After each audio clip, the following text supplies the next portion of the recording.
à tous, comment allez-vous? Nous sommes ravis de vous retrouver pour une nouvelle recette.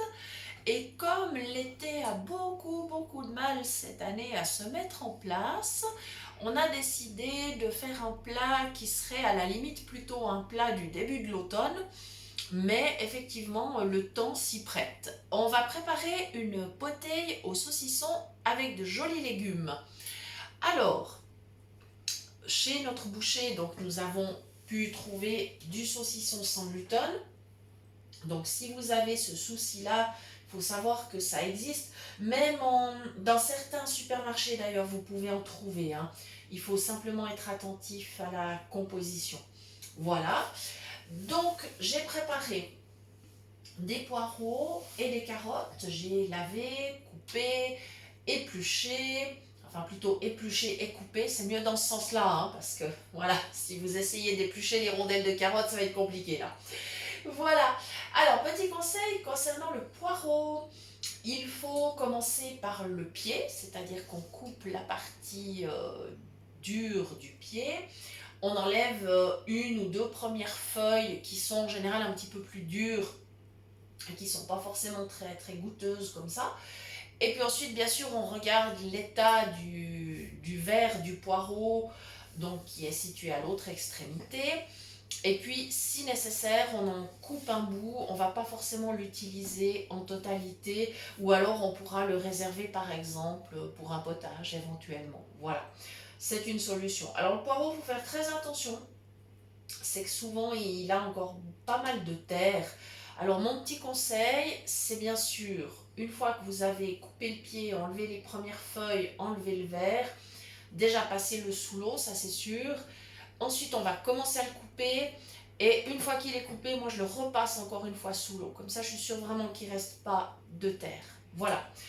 Les petites carottes, pas de souci. J'ai fait les petites rondelles. Voilà. J'ai mis tout ça dans ma casserole déjà.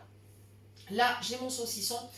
Et ma petite astuce du jour, comme j'ai pas du tout envie de me brûler les doigts quand le saucisson sera cuit au moment du service, eh bien ce que je vais faire, c'est que je vais le couper alors qu'il est cru. Il s'agit bien sûr d'un saucisson à cuire et pas d'un saucisson sec, hein, on est bien d'accord. Voilà. Donc je vais enlever les extrémités. J'ai pris une planche, hein. Ça mérite d'être souligné parce que c'est rare. Donc attention, j'ai un couteau redoutable. Donc je vais quand même aller vers la prudence, n'est-ce pas? Voilà, je coupe une extrémité, l'autre. Voilà. Top. Et le fait de faire des tranches, d'une part, ça va me faciliter le service. D'autre part, ça va me réduire mon temps de cuisson. Donc j'ai pris soin de découper mes légumes assez fins. Et maintenant, j'ajoute mes rondelles de saucisson que je suis en train de découper. Je mets tout ça dans ma casserole. Voilà. On peut aussi ajouter de la pomme de terre si on souhaite, hein, évidemment. Ou d'autres légumes au fil des saisons. Voilà. Sur le plan diététique, on va dire que le saucisson, évidemment, c'est quand même une viande relativement grasse, hein, ça c'est clair. Mais par contre, ce sera compensé par le fait qu'on l'accompagne avec des légumes. Et donc, si vous avez une entrée légère comme une salade ou un petit potage, ou si vous avez un dessert léger comme par exemple des fruits, on va dire que votre repas sera quand même correctement équilibré et donc il n'y aura pas à se complexer d'avoir mangé du saucisson. Voilà. Après, c'est toujours une question d'équilibre. Voilà. En plus, les poireaux et les carottes, ça fera vraiment de jolies couleurs dans l'assiette. Voilà. Donc, les personnes qui seront autour de votre table vont bien apprécier.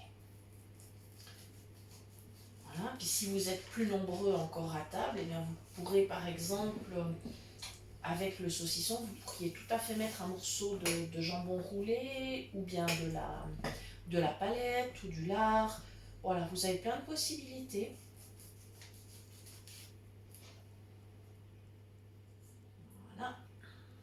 casserole sera quand même bien pleine.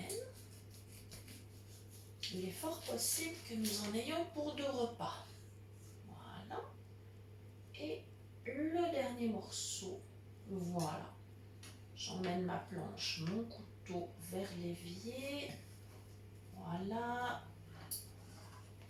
Comme ceci. Je vais évidemment repousser mon tabouret. Voilà, pardon pour le bruit. Veuillez m'excuser. Voilà.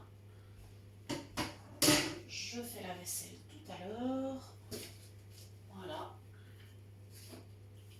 Comme ça, on profite de mettre tout dans la casserole à froid. Donc pas de risque de se brûler les doigts. Voilà. Et ce que je vais faire, c'est que je vais mettre assez peu d'eau, parce que c'est pas la peine d'en mettre beaucoup.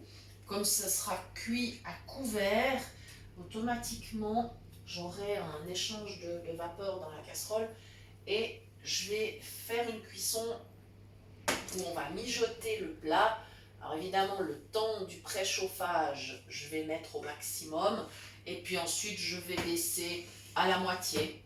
Voilà, donc par exemple, moi j'ai des plaques qui vont jusqu'à 9, ce qui veut dire on va démarrer à 9 et on descendra vers 4,5, maximum 5, mais plutôt 4,5 pour le reste de la cuisson. Et ça ne sera pas un problème. Voilà, les légumes seront d'autant meilleurs qu'ils n'auront pas trempé dans l'eau complètement, parce que c'est toujours un petit peu dommage, après ils sont vraiment délavés hein, si on met trop d'eau. Voilà, on va y aller en quantité raisonnable. Ça y est. Voilà, je couvre, j'essaie de me positionner correctement. Voilà, jusque là ça va. Je vais allumer ma plaque et là, en posant mes mains sur le dessus de la casserole, je vais sentir s'il y a encore de la chaleur autour. Si c'est le cas, c'est que je ne suis pas correctement positionnée. Et si ce n'est pas le cas, c'est que c'est bon. Et bien, je pense que c'est bien. Voilà. Donc là, ça va mijoter une fois qu'on aura atteint l'ébullition, environ 25 minutes. Et on aura un plat bien complet, bien sympa. Voilà, voilà, voilà. Donc je vous remercie beaucoup d'avoir suivi cette recette. J'espère que vous aurez du plaisir à la réaliser. Je vous rappelle que vous avez toujours la possibilité de commenter. Vous avez également la possibilité de nous écrire à l'adresse suivante cuisinepratique@mail.ch. Nous vous répondrons avec plaisir. Merci beaucoup, je vous souhaite un bon appétit, une belle journée. Je vous dis à bientôt pour de nouvelles idées cuisine.